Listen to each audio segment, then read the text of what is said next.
Tyranny of the Hatt by Liam Campbell and Clara Lucas. Log 19. One last time.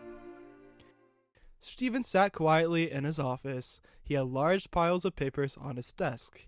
He went through each and every one of them. Most of were the engines and schedules. There was a knock at the door. "Come in." Brummel peeked through a crack in the door. "Your father is here to see you." "Move!" cried the demanding voice of Sir Charles Hatt as he barged past Brummel into his office. "Sorry, Brummel. I trusted you with my railway for a year, and you destroy it. Where is Thomas?" Stephen didn't respond or look up. He wrote on a paper. "Hello, father," he said blankly. "Look at me," demanded Charles. Stephen did. "Hi," he quickly said, and then resumed writing on the paper. "I know I didn't raise a dictator," continued Charles. He waited again for Stephen to respond, but again he didn't. Instead, Stephen stood up with the paper and put the pen he was writing with down. He held the paper with both hands in the light of the windows behind him, the other being tarped up. He then lowered it and walked up to his father. He handed the paper over and continued walking to the wall of hats. Charles read the paper aloud. "I, Stephen Brummel Hatch, hereby resign from my position as controller of the Northwestern Railway." Wait, what? Charles read on. "I leave my role open for my sister, Bridget." Charles sighed as he turned to his son. Stephen, meanwhile, had taken his hat off and held it to his chest while staring on at the hats. I can't do this, father," he whimpered. It was never my job. It was Bridget's. I was a fool. I'm announcing my early retirement at the Audrey Gala. Shan, I don't need you here. I'm proud of you." Stephen lowered his head. "You shouldn't." Charles paused. "A strong man isn't someone who seeks authority.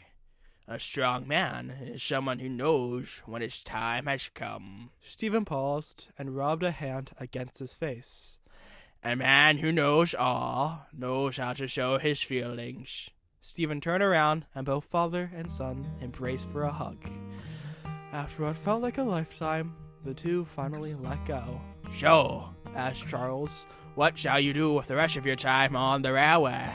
Stephen paused, then walked over to his desk and looked through the files. "Well, I needed to obtain back some of the engines. I repurchased Percy from the quarry. Duck, Gordon, and the others have all been put back onto their normal services.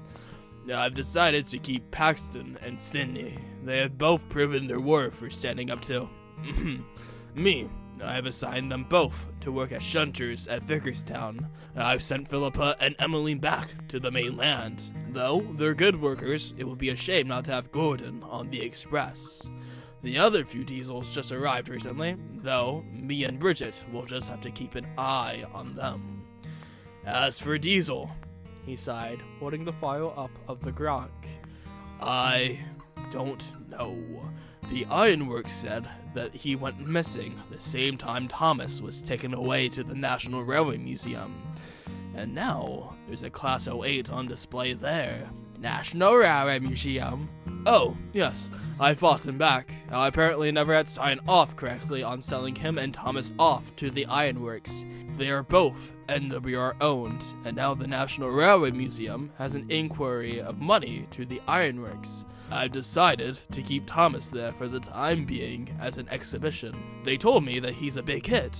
"Good man," said Charles as he walked up to his son and gave him a hearty handshake. "Shall I tell Bridget about her opening, or will you?"